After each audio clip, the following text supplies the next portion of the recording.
Dear children, first I wish you a very happy and prosperous good morning and welcomes you at this new practice of teaching, that is online teaching program. Children, a few days ago I watched one of your teachers of English who delivered a nice speech and summarized the very first lesson in your book, Flamingo, entitled The Last Lesson. Children, today I wish to give you a very short and introductory speech on the title, theme, and message of the second chapter of the same book named Flamingo, that is Lost Spring. Children, actually, Lost Spring is a poetic piece written by SINGH, who is an Indian woman. Children, I would like to tell you how a good number of writers of our country contributed a lot in the development of English language and literature. In this regard, I would like to recall a few names such as Mulk Raj Anand, Raja Rao, N.C. Chaudhary, that is Nisar Chand Chaudhary, R.N. Tagore, Sarojini Naidu, and so on. This woman, SINGH, also contributed a lot by writing several books, poems, and novels in English. Children, in my this short period of teaching, I concentrate myself upon the title of the poem first. Lost Spring. Here, the word spring is symbolic of childhood. We also know how spring is best known for its happiness, joy, hope, and thus childhood may be cited as a spring where a man enjoy the best of pleasures of his life. But unfortunately enough, some of the children do not get opportunity to enjoy the beauties of childhood due to their adverse economic situation. Their socio-economic condition check them from enjoying their childhood in different ways. In this regard, I remember a poetic line of a Hindi poetess, Sarojini Naidu, she tells in one of his poetic compositions, बार बार आती है मुझको मधुर याद बचपन तेरी. Children, here under the title of Lost Spring, once again her poems, her poetic lines brings me in the days of the childhood, where a child is totally free from burdens. He is quite free, having no sense of any responsibility. Children, the title is quite apt and appropriate because a spring is childhood, where a child enjoys all sorts of beauties and pleasures and joys, but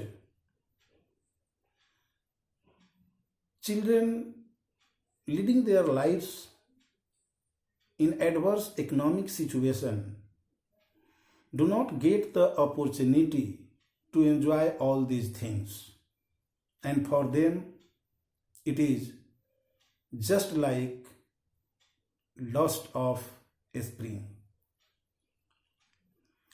Secondly,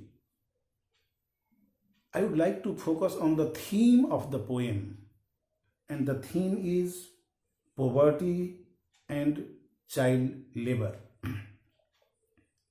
Children, poverty is a curse for a good number of children. They are bound to lead their lives in complete adverse situation, where even they do not get the minimum opportunity either to educate themselves or to fulfill the goal and aim of their lives. The second thing on which the poetess concentrates herself is child labor. Children, the literal message, the literal aim of the poetess certainly brings the politicians, the bureaucrats, and people of the upper society who appear to be very much puffed up with the sense of dignity by keeping children as servants in their homes. They lead their life as if they are the serf for the society. Children, the poetess is very much grievous, and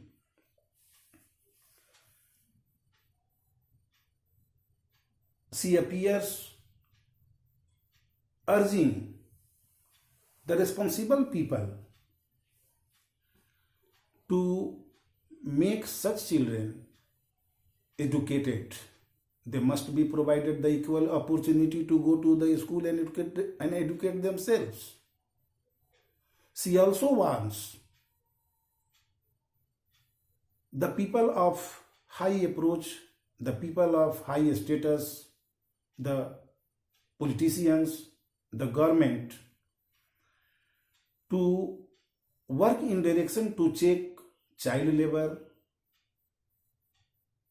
to become very much strict against the child labor, and provide them opportunity to keep paces on the same path of fulfilling their aim and ambition in life like other children of the society.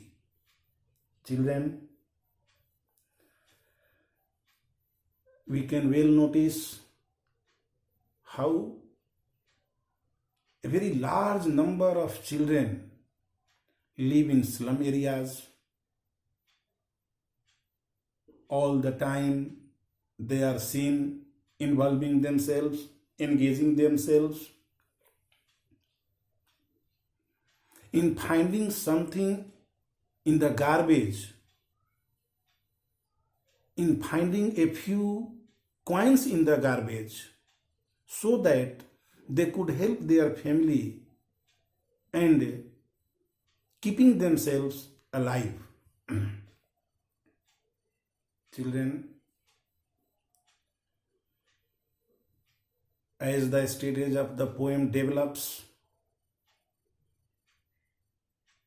the story appears to be very much appealing.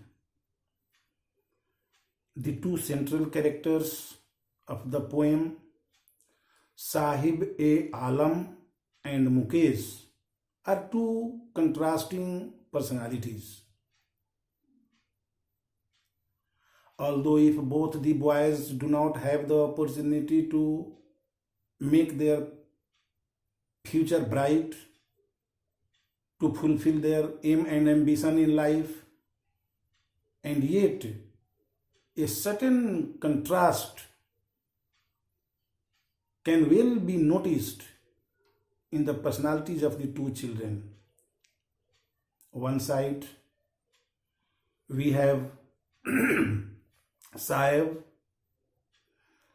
who left his native nation Bangladesh in the year of 1971 and came to Delhi along with his family and happened to live in the outer part of the city in a colony in an area which is known as Sima Puri.